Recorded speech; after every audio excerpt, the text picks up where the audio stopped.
welcome to It Helps to Know, a channel dedicated to helping people learn from each other. In this first video, I want to share a life lesson that I learned back in 2022 after my wife and I moved to Florida from Colorado. For the first 10 months we were here, we lived in a VRBO for about a month. Then we had a rental house for about 9 months while a new house was being built. And 10 months after we arrived here, we closed on that house and moved in there. 4 months after we arrived here, I realized that there was an important piece of information that I should have known about all three of those properties that I didn't know. Weather forecasters and then elected officials started talking to us about Hurricane Ian. As the landfall projections moved south down the coast through the community where I live, my county issued mandatory evacuation orders, first for Hurricane Evacuation Zone A and then Hurricane Evacuation Zone B, and a caution to people who lived in Zone C that they might want to evacuate as well. Now initially those weather and news reports were just on local news, but it didn't take long for those to percolate up to national weather and news reports. And after that happened, we started hearing from friends, family, former neighbors back in Colorado asking if we were subject to mandatory evacuation. A lot of those national weather forecasts and news reports referred to counties in which mandatory evacuation orders had been issued, but did that mean the entire county or just a portion of it? We didn't know. So I went to my county website to learn the answer to that, and I want to refer you to a statewide clearinghouse, floridadisaster.org. They have a great mapping feature there, link to it in the description of this video. And if you're thinking about buying or renting a property where you would live here in Florida, get that address and go to floridadisaster.org, go to the mapping feature and enter the address. The system will tell you whether that property is located in a hurricane evacuation zone, and if so, which one. You want to have that information before you need to know it. What I did is I entered the address of the rental house where we were living at the time, and much to my relief, I learned that it was not in a mandatory evacuation zone. But I mentioned I moved here from Colorado, and I might be a little bit of an altitude snob. I wanted to know why. I learned that evacuation zones in the community where I live are A, B, C, D, and E. The last one is E, and that means storm surge of up to 24 feet. Wow, okay. What was the altitude of the house where I was living? Why wasn't I in a mandatory evacuation zone? I went to Google Earth and entered that address, and I was shocked.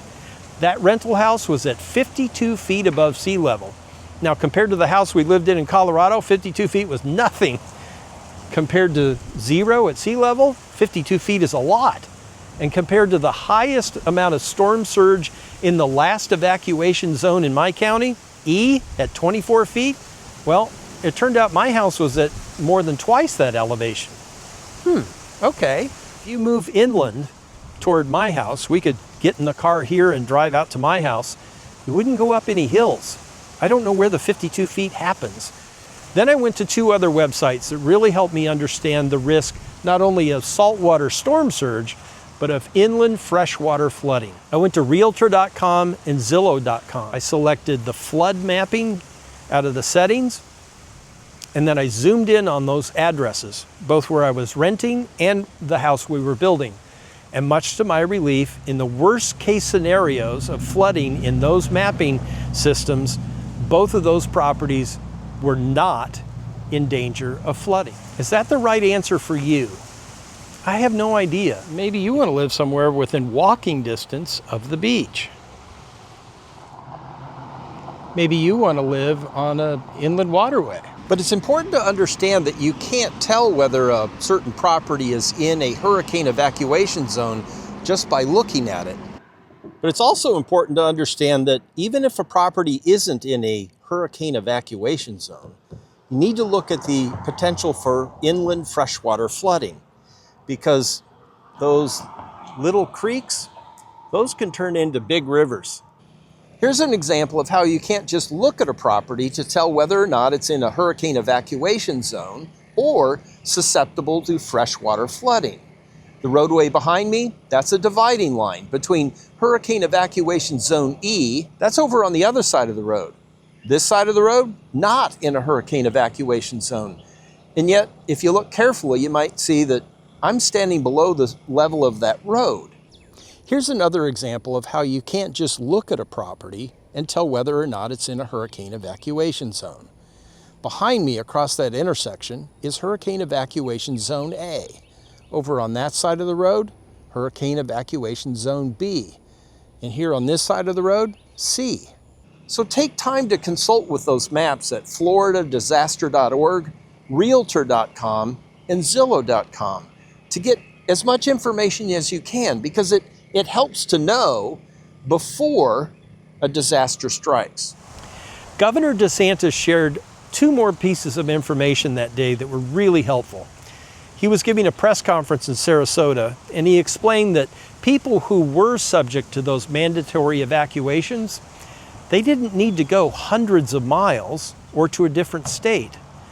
No, what Governor DeSantis explained is they could come 10 or 15 miles inland and take shelter in a public school, like in a community where I live. The second thing that he explained is that current building codes require houses to be built to withstand wind gusts of up to 150 miles an hour. With help from floridadisaster.org, my county website, Governor DeSantis, I learned that day in a very stressful situation that I probably wouldn't have rented that same VRBO had I known that it's actually located in Hurricane Evacuation Zone A.